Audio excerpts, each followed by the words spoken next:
Did you guys take into account Gary's?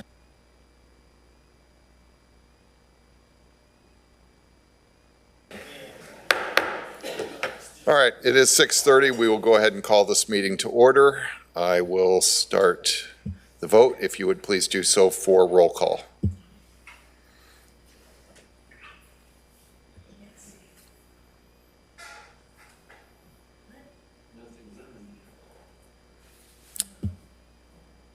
Is it not going? It's showing up on mine. Can we do it by voice? Yeah, go ahead and do voice vote. It did go, Nate? Oh, okay. Well, it looks like everyone is here except for Ms. Steiniger and Mr. Bush. We'll move on to the prayer and the pledge. Mr. Frick, would you please lead us in the prayer, and Mr. Brandt, the Pledge of Allegiance? Heavenly Father, we thank you for this group gathered here this evening. We ask for your guidance. We ask for your wisdom as we make decisions for our county. We thank you for this county that we live in. We thank you for the beauty we see around us, and we thank you for the time that we have to share with our constituents as well as with our fellow board members. We ask you to bless this evening. In Jesus' name. Amen.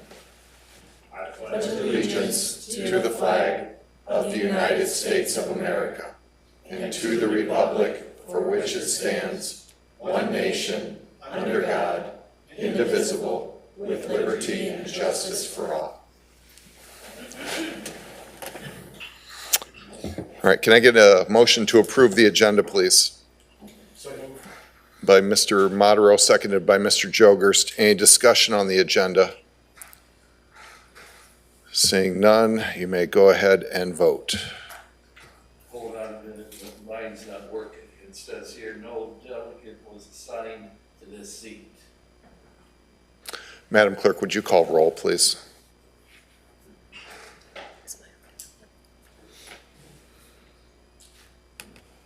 Should be yes.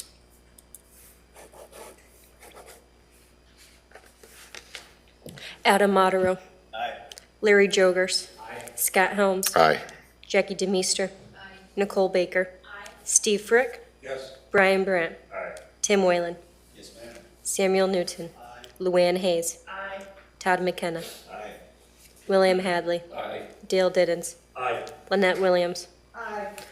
14A, 0 nay, motion carries. All right, thank you very much. Is there a motion to, well, I should ask, is there any item on the consent agenda that any board member would like to have removed? Seeing none, is there a motion to approve the consent agenda by Mr. Diddens? Is there a second? By Mr. Brandt. Any discussion on the consent agenda? Seeing none, Madam Clerk, please take roll on that as well.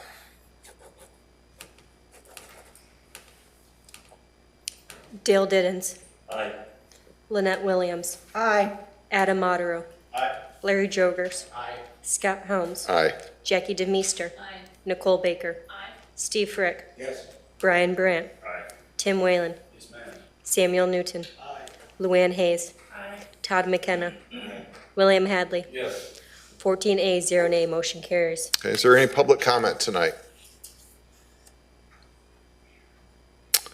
All right, seeing none, we will move to executive session 5 ILCS 120/2C1, employment matters, the employment, appointment, compensation, discipline, performance, or dismissal of specific employees. Is there a motion to go into executive session by Mr. Mr. Newton, seconded by Mrs. Hayes? Any discussion on going into executive session? Madam Clerk, please take roll. Samuel Newton. Aye. Luann Hayes. Todd McKenna. William Hadley. Yes. Dale Diddens. Aye. Lynette Williams. Adam Modero. Aye. Larry Jogers. Scott Helms. Aye. Jackie DeMeester. Nicole Baker. Steve Frick. Brian Brandt. Tim Whalen. Yes, ma'am. 14A, 0 nay, motion carries. All right. I'll turn it over to Administrator Newcomer. Executive session, October 16th, 2025.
Okay, we had a motion and a second to come out of executive session. No action was taken.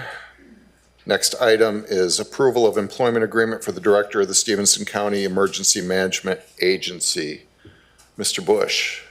I so move that we approve the contract with Emergency Management Agency. All right, is there a second? Second by Mrs. Hayes. Is there any discussion? Okay. Nate, it's not giving me the option of initiating the vote.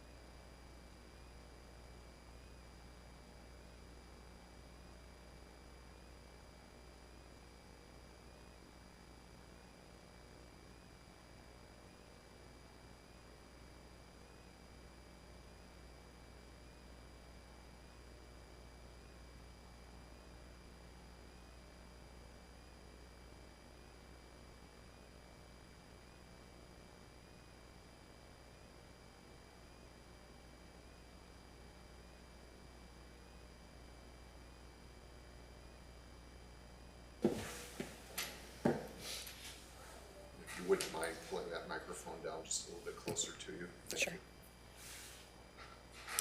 Yep, that's what happened last time.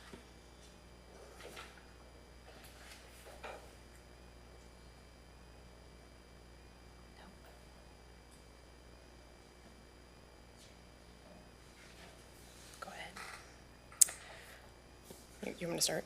Okay. Tonight's presentation, which we'll have up on the screen momentarily, will provide more detailed information in key project areas. A full summary of the partnership's activities in all our strategic areas is provided in our quarterly report. October is Manufacturing Month, and we are taking the opportunity to celebrate this key industry in Stephenson County. There it goes. All right.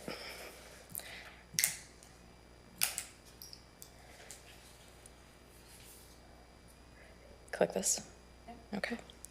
Every October, Illinois Manufacturers Association, in conjunction with Illinois Manufacturers Excellence Center, highlight manufacturers throughout the state of Illinois with their Makers on the Move bus tour, which stops at select manufacturers throughout the state. Through coordination with our office, Snack King was selected as a stop on this tour. This was a great opportunity to shine light on manufacturing careers, Snack King, and their employees. Let's break down why manufacturing is so valuable to our local economy. Approximately 30% of Stephenson County is directly or indirectly employed by the manufacturing industry. The average wage across all manufacturing jobs is just north of almost $72,000 per year, and $2.8 billion economic output. And industry continues to grow. Expansion of Stephenson Coal Blina just recently is occurring actually now as the project is moving forward. The partnership has worked to expand the Northwest Illinois Enterprise Zone to incorporate Stephenson Coal Blina into the zone. Benefits of the zone made $7 million expansion possible, and they will be adding 42 positions. Burner Food and Beverage is utilizing the enterprise zone to expand a milk intake and storage to enhance their production. This is a $5.5 million investment. As these companies expand, their number one challenge is workforce, having enough trained people in an already tight labor market. The numbers here tell the story. In August, there were 946 people unemployed and looking for work in Stephenson County. At the same time, there were north of 1,100 unique job postings by over 300 different employers. We understand the importance of keeping talent local. That is why the partnership continues to work on initiatives and programs that connect employers to students. We are partnering with the Midland Institute, Freeport High School, and the Foundation for Northwest Illinois to develop the Midland CEO program.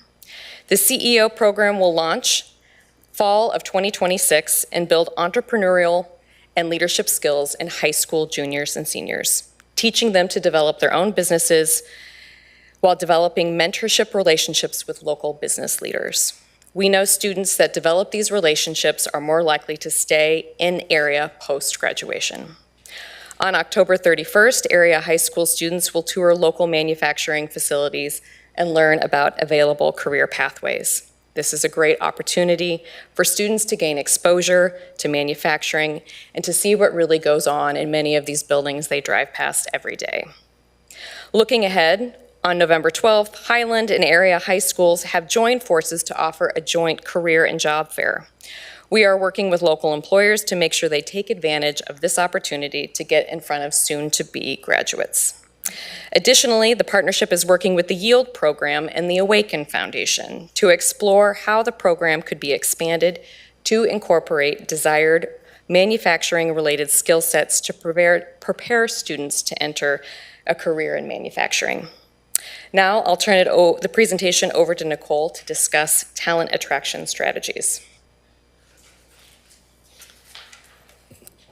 Well, we understand that jobs are phenomenal, and coming to Stephenson County for a job is great, but that's not the only reason that people are moving to Stephenson County. They're coming here to build a life. So we are trying to close the gap between the quality of life in Stephenson County and create that synergy with employers who are looking to hire potential people from outside of the area. It's not just about a job, it's about a life. So we have created employer toolkits and created a badge that says, "Ask me how," to put within signature lines, on job profiles, and on job posting websites.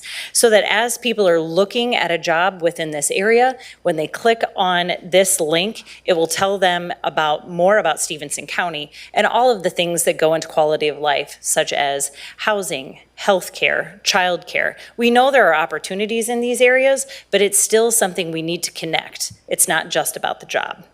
Also, we have revamped our very well-attended Stephenson County Area Advocate Program for new employees. Our first one is happening next week, and we're excited to be able to allow local employers to, within the workday, ask their new employees, showing the value of being part of the community, come to our office, learn about what's here in Freeport and Stephenson County, so that even if they don't work within Freeport, they understand the value of the activities and the opportunity within this community. In addition, for high-level hires, we are offering one-on-one VIP tours. It's essential that people from outside the area get to know the key stakeholders that will eventually create partnerships within their new roles. We continue to look at alumni graduating from Stephenson County as one of our initial targets to bring people back. So if you have people traveling home for Thanksgiving and then they leave more than 50 miles away from Freeport, once they leave this area, they're going to get served up an area that says, this might be your sign to return home and come back to Stephenson County. The manufacturing workforce, as Andrea has highlighted, is also one that needs increasing attraction. So that is another area that we are looking to target to bring residents in as well. It's our incentives when we talk about bringing people here, it's not about affordability. It's not that it costs less to live here. You get more life for your money in Stephenson County. And that's our message for people who want to move here and take a job here in the Freeport and Stephenson County area. Thank you. We'd be happy to answer any questions you might have. All right. Okay, thank you, ladies. Thank you. All right, we'll move on to new business, presentation and approval of quote for property liability and workman's compensation. Carrie McWright is here from Diamond Brothers. Carrie, would you mind coming up, please?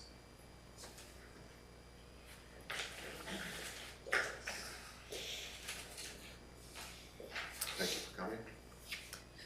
Good evening. I assume you all have the materials that I presented for your board packets there in front of you? Yes.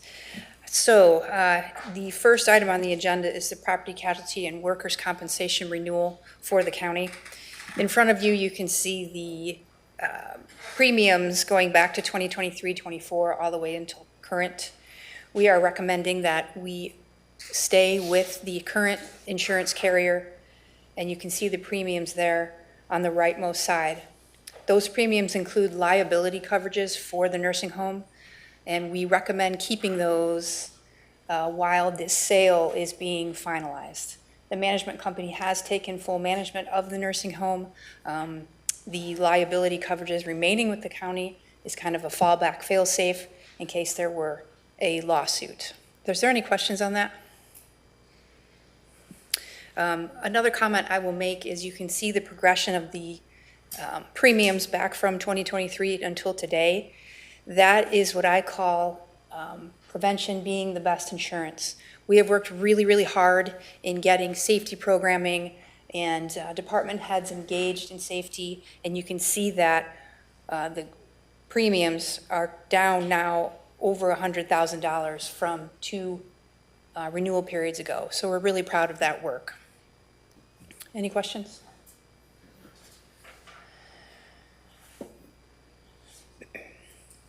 Is there a motion to approve? By Mr. Diddens, is there a second? And Mr. Whalen, discussion.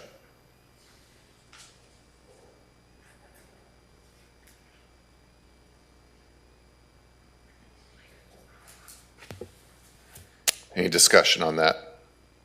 I'm sorry, my microphone was not on. The motion was made by Mr. Diddens and seconded by Mr. Whalen. If there's no further discussion, Madam Clerk, please take roll.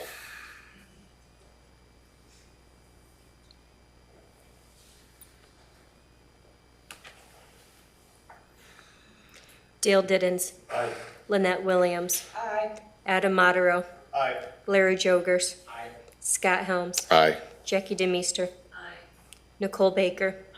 Steve Frick. Yes. Brian Brandt. Aye. Tim Whalen. Yes, ma'am. Ronnie Bush. Samuel Newton. Aye. Luann Hayes. Todd McKenna. Aye. William Hadley. Yes. 15A, 0 nay, motion carries. All right, next item is a presentation and approval of quote for employee health insurance. Mrs. McWright. On this third page there in your package, you will see the benefit plans that were offered back to 2024, 2025 being this current year, and then renewing 2026 on January 1st. We made a change last year in the HSA deductible. You can see that bolded. And then in the bottom, you can see there's a change with the $2,500 deductible moved up to $2,750. In both cases, the insurance carrier that we chose, those are the lowest deductibles in that area. And on the right side, you can see the approximate number of employees enrolled. On the right side bottom, that number is less than last year. That is generally from attrition, as well as the nursing center employees are now not on the health plan. Can I answer any questions on that? We are recommending staying with Blue Cross Blue Shield, fully insured plan yet again this year. We, as we always do, go out to the marketplace to solicit quotes from probably 13 to 15 different providers. In all cases, providers came back with declinations to quote or quotes that were higher than the expiring or renewals that we got from Blue Cross Blue Shield. This sheet here, I'm not going to go through a whole lot of details, but hopefully you did review it.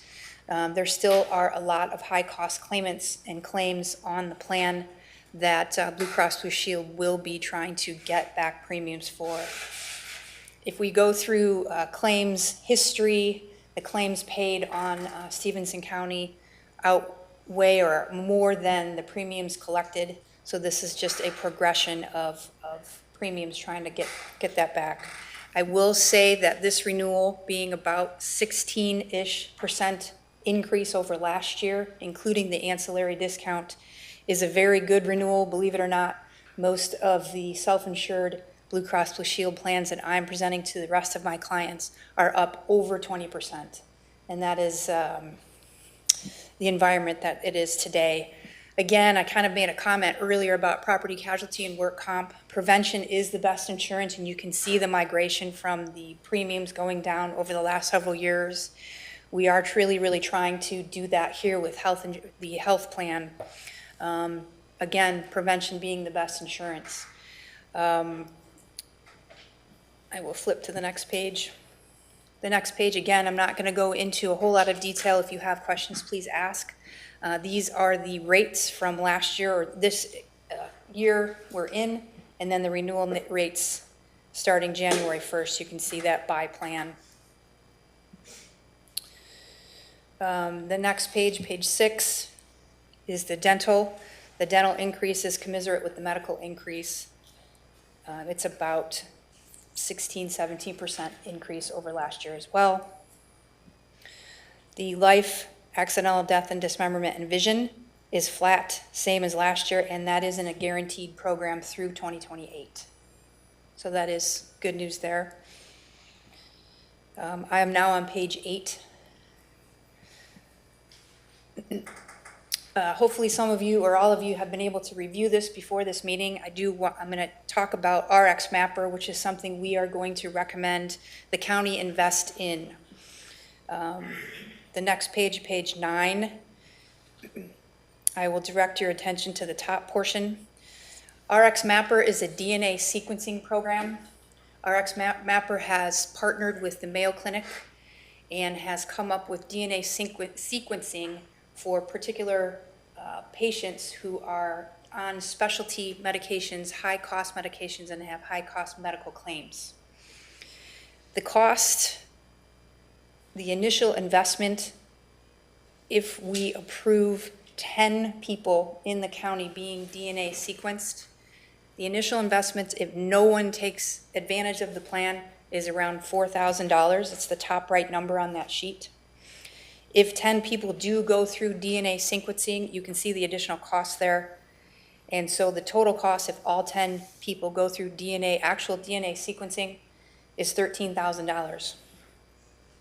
On the bottom right of that sheet, the return on that investment is slated to be projected to be over $200,000. So a 15x return on a $13,000 spend. We are recommending this so that we can help those who are on specialty medications and have chronic conditions, quality of life, and decrease the drug spend on this plan. The RX Mapper group has data that when DNA sequenced, most people, 78% in fact, are either on the wrong medication or on the wrong dose. Once they match up their DNA to the medications they're on, making changes makes for decreased pharmacy spend as well as medical spend. That is a very high-level explanation of the program. There are a lot more details. Any and all employees will be screened, and by screened, we mean it's a telephone interview by the doctors and the program of RX Mapper. All of this is HIPAA compliant. The email campaigns out to all employees will try to target those who are on high-cost specialty drugs or on having chronic conditions, and hopefully that will instigate those folks to actually call the RX Mapper and begin the process. If all employees, it is voluntary. If an employee decides to go through the program, they will be sent a little DNA kit. Their cheek is swabbed, it's sent back to the company, and they start the process of DNA sequencing. Any questions on that? Is that company that gives the swab, is that, Mr. Frick, can you use your microphone, please? I'm sorry. You press the button. There we go. Thank you. Just a quick question. When they do the swab, that company that it goes back to, is that the Mayo Clinic or is that an insurance company? That is the company RX Mapper. Okay. So the technology that was developed by RX Mapper, which is the company, was created in conjunction with Mayo Clinic. Thank you. Mr. Moderer, go ahead. And my understanding, this is a recommended inclusion with the plan you're proposing, or was this part of the package put together? This is separate. Okay. So the Blue Cross Blue Shield medical dental renewal are the dollars that we are on the previous pages. This is completely separate company. So completely separate billing and costs. The goal here is to decrease claims.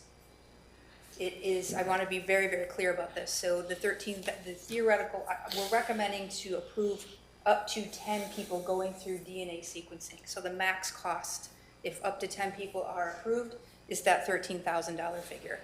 On the bottom of that sheet, if only 3 people are approved, or 5 people, or 10 people, that's the progression of the cost. So I don't know that that we'll use 10.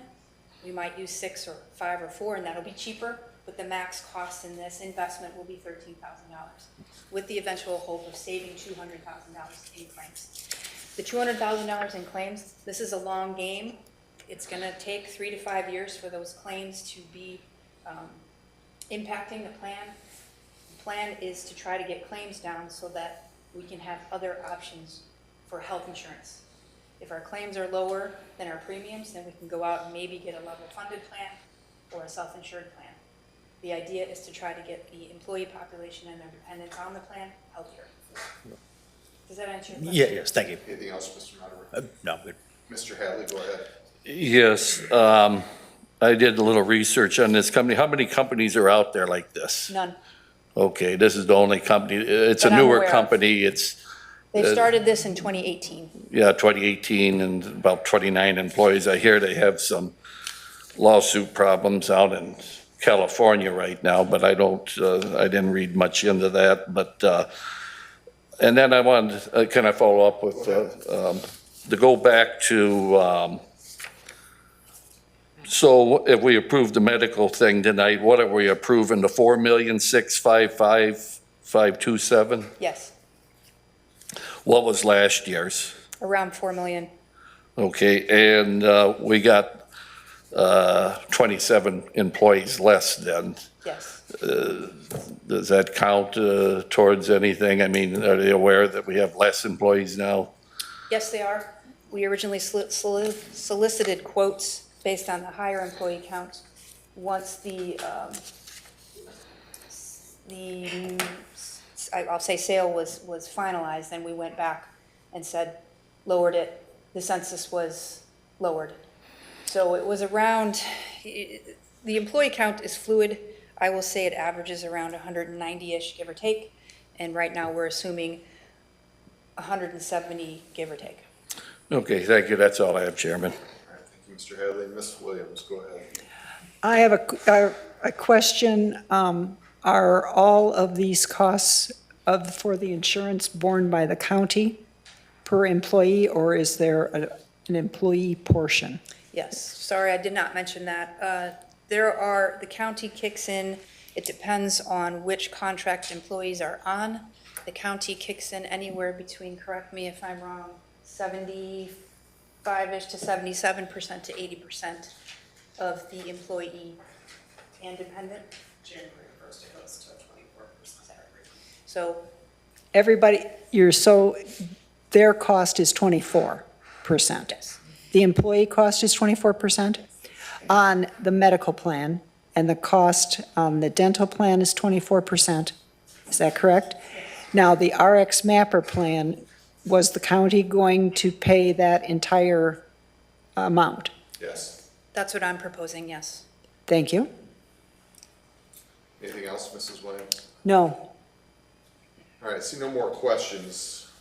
Let's take these one at a time. Is there a motion to approve the quote for the employee health insurance? Mr. Whalen, seconded by Mr. Jogerst. Is there any discussion? Okay, it appears the voting system is back up, so I'm going to go ahead and initiate the vote. You may now vote.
Thank you, Mr. Chairman. I was just going to mention that we did discuss this at length at Finance, and we just did not get a chance to vote on it. But we did have a consensus that it seemed like a good tool to present the employees, especially ones that are having these issues, as a potential, investment to get a nice payback over time. And it seemed like a reasonable risk reward scenario. So everybody at Finance seemed well versed at accepting the proposal and moving it forward. That's why I will vote for it. All right, thank you, Mr. Whalen. We'll move on to Mrs. Hayes. Go ahead. Yes, thank you, Chairman. As a person who is on one of those very high-cost, life-saving drugs every month that my employer pays for, I would hate to think that an insurance company dictates my dosage over my doctor. There are certain things that we as employees of the county can give them. And then the comfort and the knowledge and the security that whatever they need to get through what they need to get through, we will be there behind them. Not questioning their dosage, not questioning their doctor. That's why I will be voting no on this. Okay, thank you very much. Mr. Newton, can you press your button again, please? Go ahead. My question might have been answered, but I'm going to state it this way. How do you choose the ones who will be on the tracker program? Since there's up to 10, right? No one is chosen. It's voluntary. It's voluntary. That answers my question. Thank you. All right. Mr. Diddens, go ahead. Thank you, Mr. Chairman. I wasn't completely sold on this at the finance meeting, but after watching the 2 videos that Carrie offered, sent to us, I know some people that would actually benefit from this program, so that's kind of what swung me in favor of it. Thank you. Go ahead. Taking a step back, again, giving a little bit more details. You're looking at very, very high details on this RX mapper. This is completely voluntary. There'll be an email campaign to all employees asking, are you struggling with any health conditions or medications? If so, we might be able to help. Here's a number you can call. And so they would call RX Mapper and talk with a doctor, a nurse, or their team and talk through the issues they're having. They work in conjunction with their doctors and medical providers. It is not an overriding thing. It's completely voluntary. They would go back to their doctor and say, hey, my DNA was sequenced. It looks like maybe this dosage should be altered, or maybe there's a different drug or anything out there. Could we please consider that? So it's not any forceful. They have the scientific background and the reports and the results that show that this is highly effective. So I just wanted to clarify that. Anytime you get into DNA, I'm sure people get a little nervous. It's all HIPAA compliant and it's completely, completely voluntary. No one has to do this. It is offered as an option or a service. Okay, Mr. Whalen, go ahead. All I was going to say was to that same point, that it's still up to the local physician, the person that's in charge, working with that patient. This is just an additional recommendation they can take, because doctors make mistakes too, dosages and things like that. So if there's additional information they can provide to the patient, to the doctor, and it can save them money, save the county money over time, and they have a projected rate that they do save a fair amount by doing this analysis. So that is the only reason I would support it. If it was something that was force-fed and you had to do it, I wouldn't support it either. All right, Mr. Frick. Thank you, Mr. Chairman. I also wanted to make a comment because I'm one of those individuals on those expensive drugs as well. But the way this also works is that I take a number of medications twice a day or 3 times a day. It also works to make sure that we're not getting, for lack of a better term tonight, cross-contamination from one drug to another, and making sure that we're getting the most benefit out of all of the medications we're taking, or maybe we can do as well with less. I don't think they're forcing it. I found that information for my own personal benefit to be very useful. So I will be voting yes. Thank you. Mrs. Williams, go ahead. Thank you, Mr. Chairman. Yes, I fully agree with Mr. Frick on the idea that we need a lot of individuals, a doctor versus a pharmacist, in helping us with our medications. The question I do have is, do you have any other companies that are currently using this, or is this a brand-new tool for this year? This is a brand-new tool this year. We are trying to roll it out to all of the groups that we ensure that makes sense for, and in larger groups it makes more sense. We believe in it, and it is an additional tool to improve the health and quality of life of employees. Have you had anybody else within the community take advantage of this yet? Not yet. Thank you. Anyone else? So I have one quick question, maybe you can clarify. If someone opts into this, they do the interview, they're selected, and there is a recommendation, are they forced to follow that recommendation? They're not forced to follow it? No. They can ignore it, continue on the same path that they're currently on? Correct. Okay, thank you. Seeing that there's no other discussion, there is a motion and a second on the floor to approve. I am going to initiate the vote. You may vote now.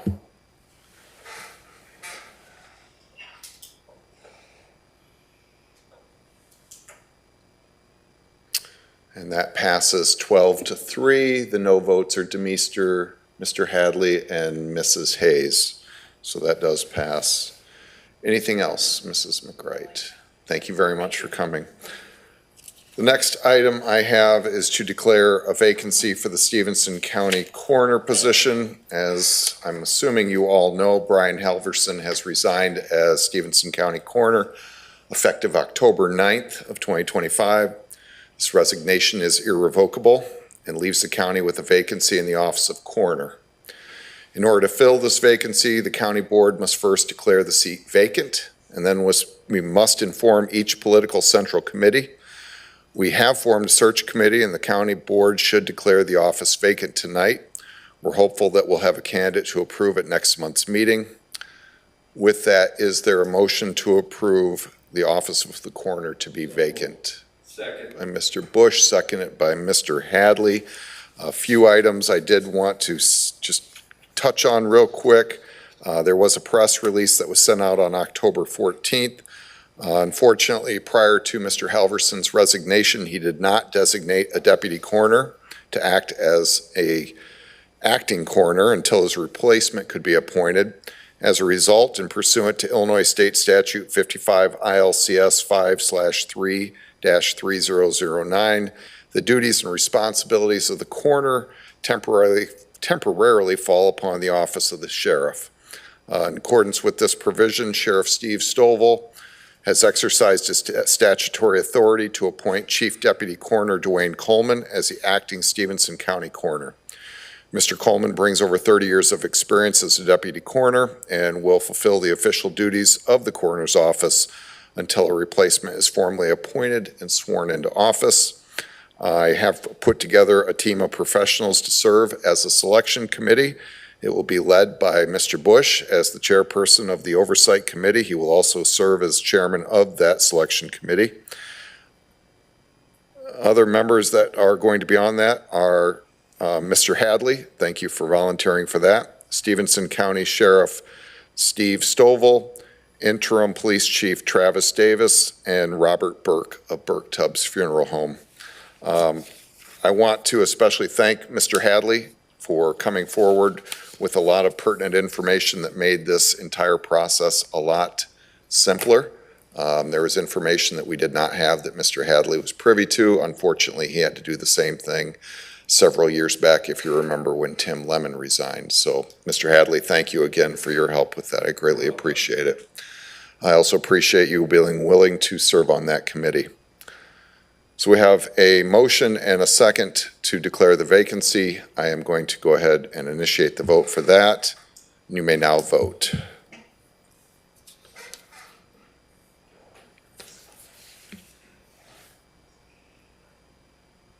And that passes 15-0. Thank you very much. Any questions on that process or anything that is going to be transpiring? Okay. Next item that we have is the approval of surplus property. Is there a motion to approve? By Mr. McKenna. Is there a second? By Mr. Diddens. Is there any discussion on the surplus property?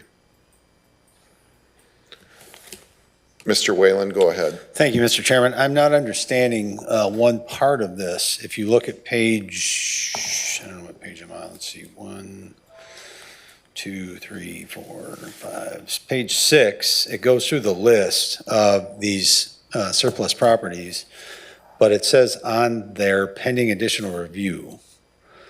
And I don't recall seeing that prior.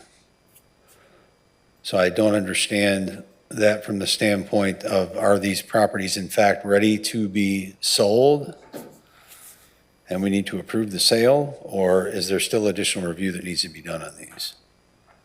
I'm not aware of any additional review. I don't know if the administrator or the state's attorney has any comment. I could take a guess, but I don't know. Georgia, do you have any information?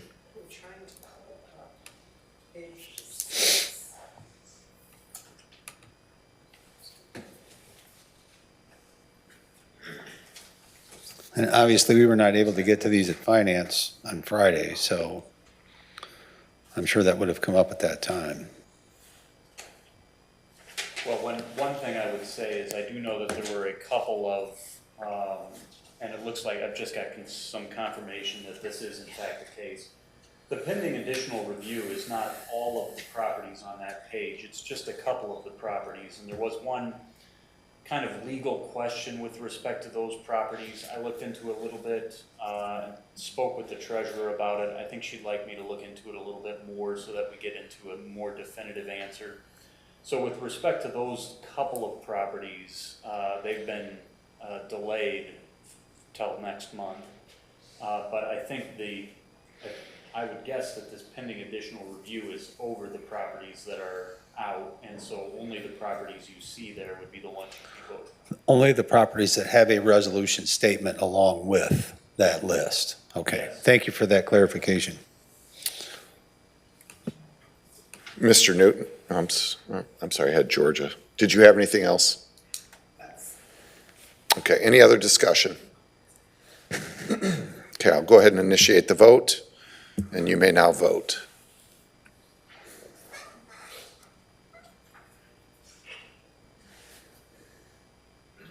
And that passes 15-0.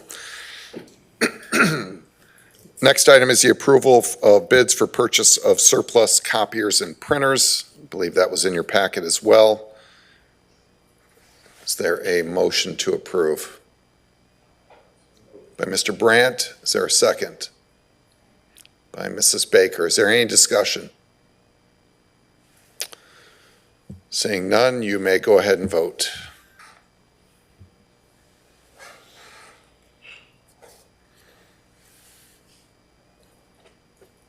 And that, I'm showing 13-0 on that.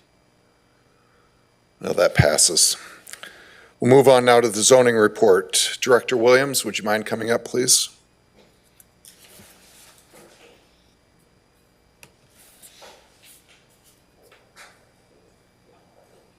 Thank you. Good evening. The Zoning Board of Appeals held its monthly hearing on Thursday, October 9th, 2025, with a quorum present.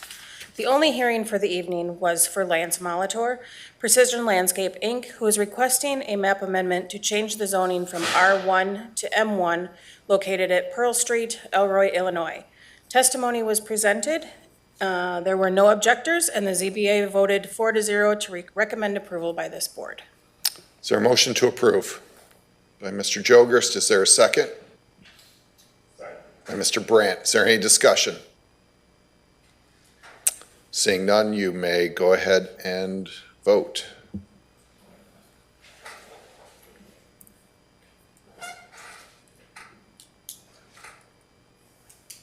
And that passes 15-0. Any other information, Director? No, sir. All right, thank you for coming up. Chairman's report will be brief.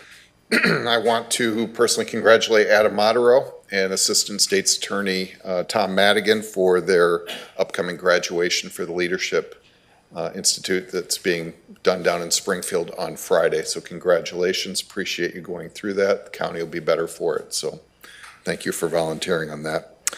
Next, we'll move up to the action items and information from standing committees. First up is Finance. Mr. Whalen, I do not believe you have any action items. Do you have any information?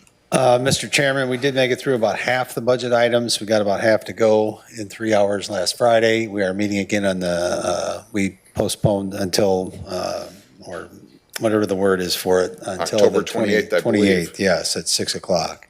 Okay. Anything else? No, I think I will say, we're in a interesting position not knowing if we're going to get the funds from the sale. That may impact how things go. And to be honest with you, there's a lot of things to be considered going forward in the budget. And Mr. Bush brought up the fact that we had a strategic plan last year, over the last couple of years, and we really should get together sooner on the budget with a plan in place and be looking at some of the things that come up in these meetings toward the end of the year a little bit earlier to have a better plan in place. And my hope is that as we go forward into next year that we will do that. Okay, very good. Thank you. Move on to public property and safety. Mr. Bush, no action items. Any information out of your committee? The sheriff reported that he hired 4 new deputies, which they'll be going through their training. They will graduate on December 18th. They will not be ready for solo patrol until April or May of 2026. They will be holding their second annual Trunk or Treat event Wednesday, October 29th, from 5:30 till 7:30 at Rock City Fire Department in Rock City. The rear courthouse elevator passed the state inspection, so it's now 100% complete. The HVAC project and ADA restroom at the courthouse are also completed. Emergency management been through a lot of training and summit. He will be working with the Freeport High School with the educational field trip that's tentatively set for October the 28th. That's for a 5th grade social studies student. That's it. All right, thank you, Mr. Bush. Mr. Jogerst, we'll move on to administration. It appears you have 2 action items. Thank you, Chairman. Yeah, the first one is approval of amendment to Resolution 25-08-138, resolution establishing the holiday amendment to resolution establishing the holiday calendar for 2026. So that was in your packet as well. So I'll make a motion to approve. You're making the motion to approve? I am. All right, is there a second? By Mrs. Hayes. Is there any discussion? Okay. Mr. Diddens, go ahead. Just have one quick comment. I'll vote for this just because it's just dates. But I've said it before, and I still think that the employees, government employees, get too many holidays. Just want to throw that out there. Duly noted. Any other discussion? All right, I will start the vote. You may vote now.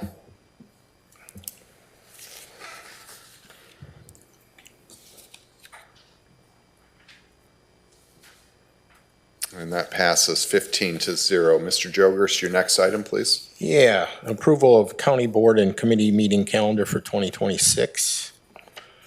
I'll make a motion to approve. Is there a second? Second by Mr. McKenna. Any discussion on the county board meeting calendar?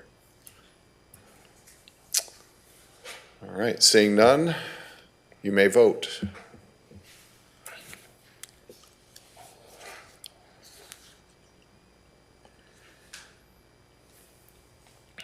And that passes 14-1 with Mr. Frick voting no. Is that correct? Yes. All right, thank you, sir. Any other information out of your committee, Mr. Jogers? We passed the budgets to our committee and sent them on to finance, so That's all. Thank you. All right, very good. We'll move on to court services. Mr. Diddens, it appears you have an action item as well. Thank you, Mr. Chairman. We renewed a contract for the Kane County Juvenile Justice Center. Previously, the hunt was $175 a day. Now it's $225 a day. I believe this is a 3-year contract. And it's paid for from the probation general fund dollars. So we passed it. That's all there is. Thank you. Okay, is there a motion to approve? By Mr. Diddens, second by Mr. Jogerst. Any discussion? Okay, seeing none, you may go ahead and vote.